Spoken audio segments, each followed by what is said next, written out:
हाँ बेटा, तो हमारा क्वेश्चन नंबर 9 से आज हमें स्टार्ट करना था, ठीक है। और क्वेश्चन नंबर 9 में मुझे एक अनबैलेंस्ड व्हीटस्टोन ब्रिज गिवन है, ठीक है। थोड़ा सा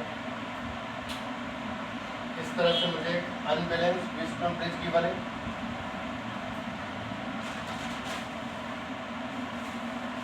करेक्ट। और इसको अटैच किया हुआ है एक रजिस्टर के साथ और एक सेल के साथ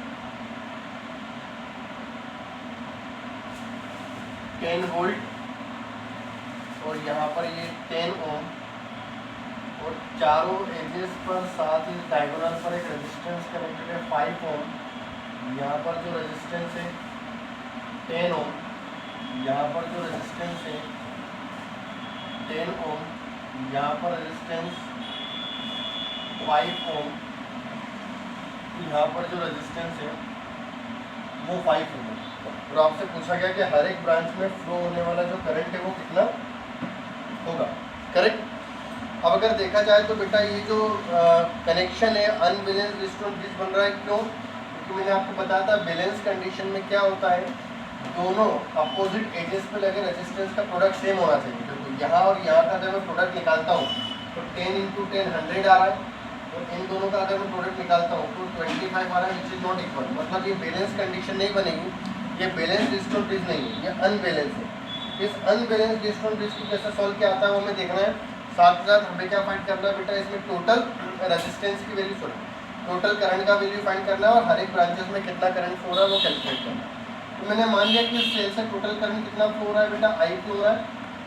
इस आई में से इधर कौन जाएगा बेटा, I1, तो रिमेनिंग कितना बचेगा मेरे पास बेटा, I माइनस I1। आई में से I1 चला गया तो बचा I माइनस I1। ना ये जब I1 की जंक्शन पर जाएगा तो ये दो पार्ट में डिवाइड होगा। सपोज यहाँ गया I2, तो यहाँ कितना जाएगा बेटा, I1 माइनस I2, ठीक है। अब इधर से आ रहा है I2, इधर से आ रहा है I माइनस I1, दोनों मिलके कितना हो जाएंगे बेटा, I minus I1 plus I2, correct. अच्छा, ये इधर गया, ये इधर गया, टोटल मिलकर को प्लस I1 से minus I1 cancel, minus I2 से प्लस I2 कैंसिल, रिमेनिंग क्या बचेगा, I। तो मेरा करंट बैटरी से निकला भी नहीं था और बैटरी में आया भी आई है, मतलब हमारा कनेक्शन प्रॉपर जा रहा है, ठीक है। तो यहाँ पर बेटा हम पहले नेमिंग कर देते हैं, A B C D E and F, correct. अब मैं कोई भी एक लूप लेता हूँ, जैसे फॉर एग्जांपल अगर मैं लूप लेता हूँ, loop A B D A, A B D A, इस लूप में मैं इस तरह से क्लॉकवाइज ट्रेवल कर रहा हूँ, क्लॉकवाइज ट्रेवल कर रहा हूँ। तो मैं यहाँ पर KVL अप्लाई करता हूँ, KVL के अकॉर्डिंग करंट की डायरेक्शन में, तो यहाँ पर 10I1 पॉजिटिव करंट की डायरेक्शन में, प्लस 5I2 पॉजिटिव करंट के opposite, minus 5 of I minus I1, और यहाँ पर कोई EMF नहीं है, टोटल EMF कितना हो जाएगा बेटा, 0 हो जाएगा। अब अगर इसको हम सॉल्व करें तो देखो 10I1 minus minus plus 5I1 total कितना हो जाएगा, 15I1 plus 5I2 minus 5I is equal to 0। Similarly बेटा अगर हम लूप की बात करते हैं, कौन सा लूप, BCDB, तो इस लूप में मैं यहाँ पर एंटी क्लॉकवाइज चल जाता हूँ ताकि मुझे ज़्यादा नेगेटिव साइन यूज नहीं करना पड़े। एंटी क्लॉकवाइज में देखो यहाँ पर मैं इस तरह से आ रहा हूँ, मैं और मेरे करंट की डायरेक्शन सेम है, तो यहाँ पर हो जाएगा 5 टाइम्स ऑफ I2, करेक्ट।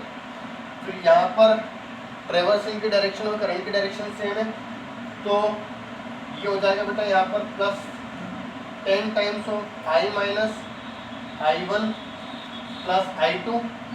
अभी मैं ऐसे जा रहा हूँ और करंट इस तरह से आ रहा है, तो minus of 5 times of I1 minus I2, total EMF circuit उस लूप का 0 है। फिर से इसको सॉल्व करते हैं, अगर इसको हम सॉल्व करेंगे तो यहाँ पर माइनस 10I1 माइनस 5I1, तो minus 15I1, correct, plus 5I2 plus 10I2, 15I2 plus 5I2 20I2, तो यहाँ पर हो जाएगा plus 20I2 and plus 10I is equal to 0।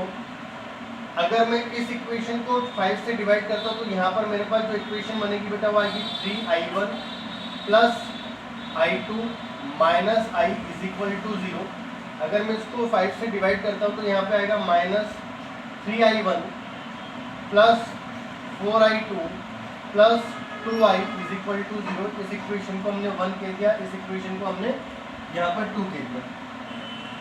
Correct. एक और लूप ले लेते हैं बेटा हम, कौन सा लूप, क्योंकि मेरे पास 3 वेरिएबल है, 3 इक्वेशन होनी चाहिए। लूप हो गया मेरे पास यहाँ पर A D C E F A, A D C E F A, इस तरह से। तो मैं यहाँ पर क्लॉकवाइज से ट्रेवल कर रहा हूँ क्योंकि सारे करंट पॉजिटिव रहे।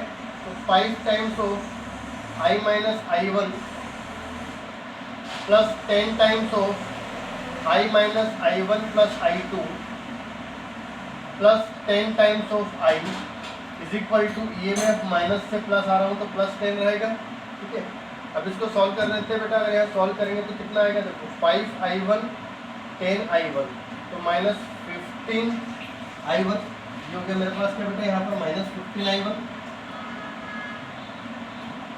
करेक्ट। उसके बाद देखो क्या आ रहा है, i2 वाली इक्वेशन चेक करते हैं, प्लस 10i2, अब i वाली 5i plus 10i, 15i plus 10i 25i plus 25i is equal to 10। अगर इसको मैं 5 से डिवाइड करूँ तो minus 3i1 plus 2i2 plus 5i is equal to 2, equation 3।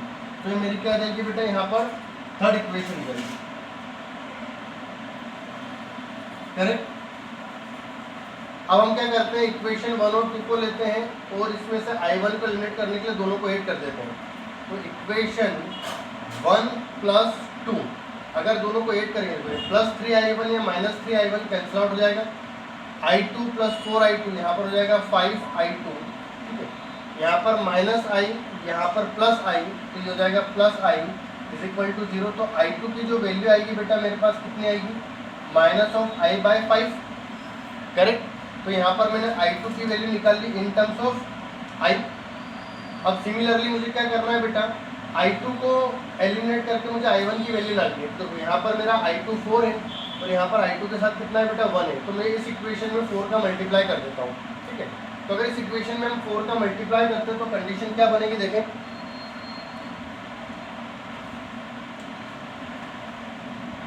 इसको इरेज कर रहा हूँ मैं यहाँ पर। तो कौन सा इक्वेशन 1 इंटू 4 का मल्टीप्लाई करते हैं, देन इसको हम सब्ट्रैक्ट कर देते हैं बेटा किसमें से, सेकंड में से। तो 1 में पहले 4 का मल्टीप्लाई किया तो 4 3 12i1 plus 4i2 minus 4i is equal to 0। यहाँ पर ये है minus 3i1 plus 4i2 plus 2i is equal to 0। Subtraction करने के लिए ये प्लस माइनस माइनस सॉल्व करेंगे इसको। तो सॉल्व करने पे यहाँ पर मेरे पास जो रिमेनिंग टर्म आने वाली है बेटा वो क्या आएगी, अगर देखा जाए तो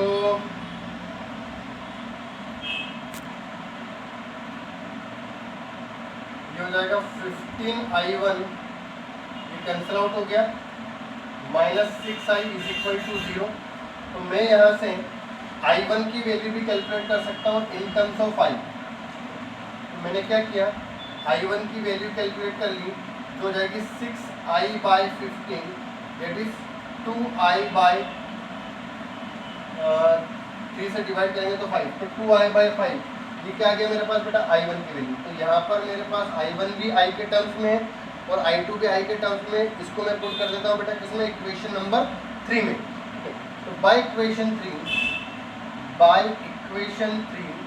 अगर इसको हम इक्वेशन नंबर 3 में पुट करते हैं तो हमारे पास जो रिजल्ट आएगा वो होगा minus 15 times of i1। What is i1, 2i by 5। Correct, sorry ये था ना, ये वाला इक्वेशन। तो माइनस 3 हो जाएगा प्लस 2 टाइम्स ऑफ i2 की वैल्यू कितनी बेटा, minus i by 5 plus 5i is equal to 2, ये इक्वेशन है। इसको सॉल्व कर तो -6i/5 minus 2i/5 plus 5i is equal to 2, तो हो जाएगा -8i plus 25i is equal to 10। इसको हम सॉल्व करेंगे तो ये आ जाएगा मेरे पास 17i इज इक्वल टू 10। तो i की वैल्यू कितनी आएगी बेटा 10/17। तो टोटल जो करंट होगा बेटा वो कितना होगा 10/17 होगा। अब अगर मुझे टोटल करंट पता है तो मैं i और i1 की वैल्यू फाइंड कर सकता हूँ। इसकी वैल्यू को यहाँ पुट कर देते हैं तो i1 जो आएगा मेरे पास तो कितना जाएगा 2 times 2/5 times of 10/17। Answer will be 4/17, 5 to the correct. Similarly अगर मैं i2 की वैल्यू निकालता हूँ तो यहाँ पर आएगा -1/5 टाइम्स ऑफ i की वैल्यू 10/17, इट इज -2/17। बेटा करंट माइनस नहीं होता, या माइनस ये रिप्रेजेंट कर रहा है कि आपने अपना जो डायरेक्शन है गलत किया है। एक्चुअली i2 नीचे नहीं आएगा, i2 किधर जाना चाहिए, ऊपर जाना चाहिए। तो मेरे पास यहाँ पर i1 और i2 का इक्वेशन आ चुका है। अब आप हर ब्रांच में फ्लो होने वाला करंट निकाल सकते हो। जैसे कि इस ब्रांच में कितना करंट फ्लो हो रहा है i1 जो ऑलरेडी मैं निकाल चुका हूँ। इस ब्रांच में कितना करंट फ्लो हो रहा है i जो ऑलरेडी मैं निकाल चुका हूँ। इस ब्रांच में कितना करंट फ्लो हो रहा है i2 जो ऑलरेडी मैं निकाल चुका हूँ। अब मुझे क्या क्या निकालना है, यहाँ पर एक निकालना है i माइनस i1। तो i में से i1 को माइनस कर दिया मैंने। i की वैल्यू 10/17 माइनस ऑफ i1 की वैल्यू कितनी थी 4/17। आंसर हो जाएगा मेरे पास 6/17। सिमिलरली मुझे इस वाली ब्रांच का करंट निकालना है। इस वाली ब्रांच में जो करंट है i minus i1 plus i2 correct.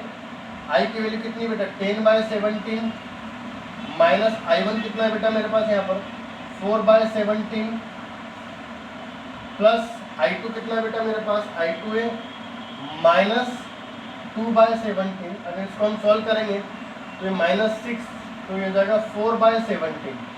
Similarly अगर मैं i1 माइनस i2 फाइंड करता हूँ, i1 माइनस i2, तो i1 माइनस i2 की वैल्यू कितनी हो जाएगी बेटा i1 है मेरे पास यहाँ पर 4/17 माइनस i2 की जो वैल्यू कितनी बेटा -2/17 दैट इज 6/17। ये हमने सारी ब्रांचेस का क्या फाइंड कर लिया बेटा करंट फाइंड कर चुके हैं। ठीक है, तो इस तरह से आपके टेक्स्ट बुक में एग्जाम्पल में ऐसे 1 या 2 क्वेश्चन दे रखे हैं, आपको क्वेश्चन घर पे ट्राई करना है। ठीक, चलो नेक्स्ट क्वेश्चन ट्राई करते हैं। क्वेश्चन नंबर हमारा जो है क्वेश्चन नंबर 10। अब क्वेश्चन नंबर 10 जो इसमें क्या बोला गया है, अब मीटर ब्रिज में फिगर 3.27 मतलब हमें पता नहीं है, फिगर आगे है। तो इस तरह से मेरा मीटर ब्रिज कनेक्शन होता है। ठीक है, इसमें मेरे पास 2 रजिस्टर से नल डिफ्लेक्शन जो लेंथ मिली है वो मिली है 39.5 सेंटीमीटर पर एंड ए, ये एंड ए होता है यहाँ से। व्हेन रजिस्टर वाइज 12.5, तो यहाँ पर एक रजिस्टर लगा हुआ है 12.5 ओम का। तो आपसे पूछा गया what is the value of resistance x, इस रेजिस्टेंस एक्स की वैल्यू क्या होगी। ठीक है, आपको नल डिफ्लेक्शन लेंथ क्या मिल रहा है। तो आपको अगर निकालना है तो याद करो हमारे क्वेश्चन में ये क्या होता था बेटा, ये होता था मेरे पास आर, ये होता था एस। तो इक्वेशन क्या बनती थी S is equal to R into 100 minus L divide by L. तो एस किससे रिप्लेस हो गया बेटा यहाँ पर वाई से रिप्लेस हो गया, और आर किससे रिप्लेस हो गया बेटा यहाँ पर एक्स से रिप्लेस हो गया।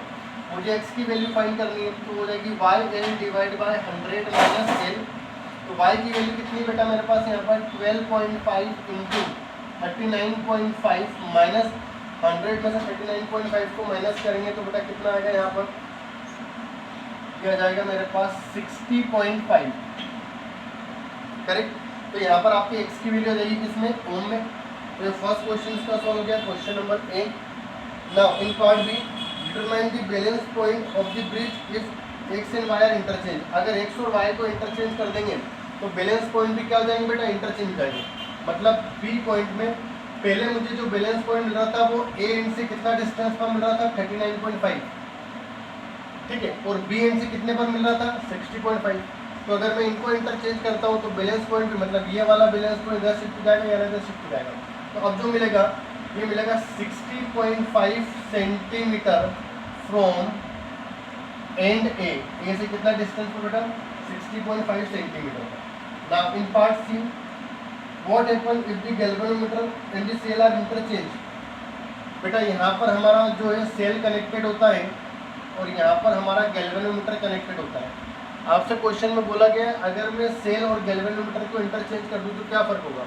तो बेटा हमने यहाँ पर क्वेश्चन में देखा था, यहाँ पर मेरा सेल लगा होता है और यहाँ मेरा गैल्वेनोमीटर लगा होता है एक्चुअल केस में। बिल्कुल आपसे बोला गया अगर मैं गैल्वेनोमीटर यहाँ लगा दूँ और सेल यहाँ लगा दूँ तो कोई फर्क पड़ने वाला नहीं, क्योंकि डायगोनल से अभी भी प्रोडक्ट उतने रहेगा जितना प्रोडक्ट पहले था। तो प्रोडक्ट अगर चेंज नहीं हो रहा है अपोजिट साइड्स का तो रिजल्ट भी चेंज होने वाला नहीं है। मतलब यहाँ पर इनको इंटरचेंज करने से कोई फर्क पड़ने वाला नहीं। करेक्ट। ये क्या हो गया आपका question number 10। Now in question number 11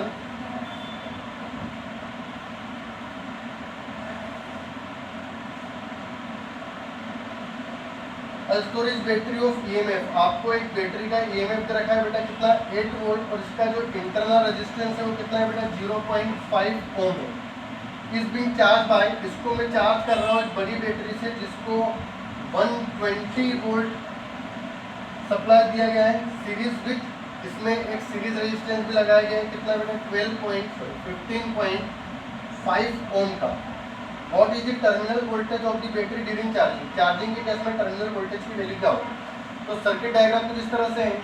आपके पास एक बड़ा वाला सेल है जो हमने चार्ज करने के लिए यूज़ किया है, इसको हमने एक स्मॉल सेल से कनेक्ट किया गया है जिसकी वैल्यू 8 वोल्ट है। इसका इंटरनल मुझे दे रखा है R और ज़्यादा करंट फ्लो नहीं उसमें हमने एक रेजिस्टेंस को भी लगा दिया कैपिटल R। आपसे पूछा गया है जो मेरे पास स्टोरेज बैटरी यहाँ पर टर्मिनल वोल्टेज की बैटरी, टर्मिनल वोल्टेज जो रहेगा कितना रहेगा, ठीक है। What is the terminal voltage of the battery during charging? ये जो बैटरी है यहाँ पर टर्मिनल वोल्टेज की वैल्यू कितनी रहेगी। तो बेटा चार्जिंग में टर्मिनल वोल्टेज बढ़ जाता है। टर्मिनल वोल्टेज कितना हो जाता है V = E + IR। ये मेरा टर्मिनल वोल्टेज होता है इन चार्जिंग प्रोसेस में। टर्मिनल वोल्टेज जो होता है वो ये हो जाता है। और V = E - IR कब होता है बेटा इन डिस्चार्जिंग। जब डिस्चार्जिंग होता है तो ये E - IR हो जाता है। बट मुझे कौन सा केस लेना है चार्जिंग वाला। तो टर्मिनल वोल्टेज जो आएगा वो आ जाएगा कितना बेटा मेरे पास यहाँ पर E की वैल्यू कितनी दे रखी है 8 प्लस I। करंट क्या होता है total EMF by total resistance. अगर हम टोटल EMF की बात करते हैं तो ये दोनों एक दूसरे को अपोज कर रहे हैं। देखो इसका पॉजिटिव इसका पॉजिटिव, ये करंट इधर फ्लो करवाना चाहता है ये इधर फ्लो करवाना चाहता है, दोनों एक दूसरे के अपोजिट है। तो EMF क्या होगा सब्ट्रैक्ट होगा। 120 में से 8 माइनस करने को आ जाएगा 112 total EMF divide by total resistance. Total resistance will be ये 15.5 है और यहाँ पर ये 0.5 है। टोटल रेजिस्टेंस कितना हो जाएगा बेटा यहाँ पर 16, ठीक है, into internal resistance which is 0.5। तो ये मेरे पास क्या हो जाएगा बेटा टर्मिनल वोल्टेज की वैल्यू सॉल्व करने का। फिर आपसे पूछा गया इसी क्वेश्चन में कि what is the purpose of having series resistance. इसको मैंने सीरीज में क्यों कनेक्ट किया, इसका पर्पस क्या है। तो बेटा अगर ये नहीं लगाते तो देखो करंट का वैल्यू रेजिस्टेंस डिवाइड हो रहा है तो मतलब रेजिस्टेंस अगर बढ़ेगा तो करंट का वैल्यू क्या हो जाएगा कम हो जाएगा। अगर मैं इसको नहीं लगाता तो करंट बहुत ज़्यादा होता। अगर करंट ज़्यादा होता तो ये जो स्टोरेज बैटरी जो चार्ज हो रही थी इसकी इतनी कैपेसिटी नहीं थी करंट को लेने की, तो यहाँ पर क्या होता ये बर्न हो जाता, ये डैमेज हो सकती थी। तो इसको डैमेज होने से बचाने के लिए हमने क्या किया बेटा यहाँ पर हाई रेजिस्टेंस को कनेक्ट किया, ठीक है। तो ये क्या हो गया आपका question number 11। Now in question number 12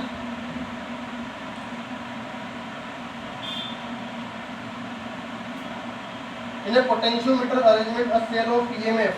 एक पोटेंशियोमीटर अरेंजमेंट किया गया बेटा जिसमें एक सेल का EMF 1.25 वोल्ट है जिससे हमें बैलेंस लेंथ कितनी मिलती है 35.0 सेंटीमीटर मिलती है। अगर मैं सेल को दूसरे सेल से रिप्लेस कर देता हूँ जिसका EMF मुझे पता नहीं है बट इसकी बैलेंस लेंथ पता है कितनी है बेटा 63.0 सेंटीमीटर। तो EMF कितना होगा तो हमें पता है E1 बाय E2 जो होता है वो L1 बाय L2 के इक्वल होता है, ये ऑलरेडी हम डिस्कस कर चुके हैं। तो E2 जो हो जाएगा बेटा मेरे पास E1 L2 बाय L1 हो जाएगा। तो मैं यहाँ पर E2 की वैल्यू को फाइंड कर लेता हूँ। E1 कितना है 1.25 इंटू L2 कितना है बेटा 63 डिवाइड बाई L1 कितना है 35। इससे आपका E2 हो जाएगा वोल्ट में, करेक्ट। तो ये आपका क्वेश्चन नंबर 12 हो गया। Now question number 13 in question number 13 last question, the number density of free electron, मुझे फ्री इलेक्ट्रॉन की डेंसिटी दे रखी है बेटा कितनी है 8.5 इंटू 10⁻28 पर metre cube. How long does the electron take drift from one end to another end, length कितनी दे रखी है 3 मीटर। 3 मीटर की एक कंडक्टर है जिसमें इलेक्ट्रॉन को एक एंड से दूसरे एंड तक पहुंचना है, ठीक है, तो कितना टाइम लगेगा ये पूछा गया है। The area of cross section of the wire, area of cross section of wire हमें गिवन है 2 into 10⁻⁻6 metre square. It is carrying a current of, इसमें कितना करंट फ्लो हो रहा है बेटा 3 एम्पियर। क्या पूछा गया, how long does electron take to drift from एक एंड से दूसरे एंड तक ड्रिफ्ट होने में कितना टाइम लगेगा। तो बेटा हमें पता है कि स्पीड का फॉर्मूला होता है डिस्टेंस बाय टाइम, तो टाइम का फॉर्मूला हो जाएगा डिस्टेंस बाय स्पीड। ना what is the relation between I and V D, I equals to NEA VD and VD will be I by NEA। ये VD का value put कर दिया तो टाइम आ जाएगा मेरे पास length divide by I by NEA, ठीक है। तो लेंथ कितना है बेटा 3 into 8.5 into 10⁻28 into 1.6 into 10⁻⁻19 into area of cross section 2 into 10⁻⁻6 divide by current is 3 ampere. अगर आप इसको सॉल्व कर लेंगे तो आपको फाइनली टाइम आ जाएगा कितना टाइम लगने वाला है इलेक्ट्रॉन को एक पॉइंट से दूसरे पॉइंट तक ड्रिफ्ट होने में, करेक्ट। तो यहाँ पर हमारे चैप्टर के न्यूमेरिकल फिनिश होते हैं। नेक्स्ट क्लास में हम नेक्स्ट चैप्टर स्टार्ट करेंगे।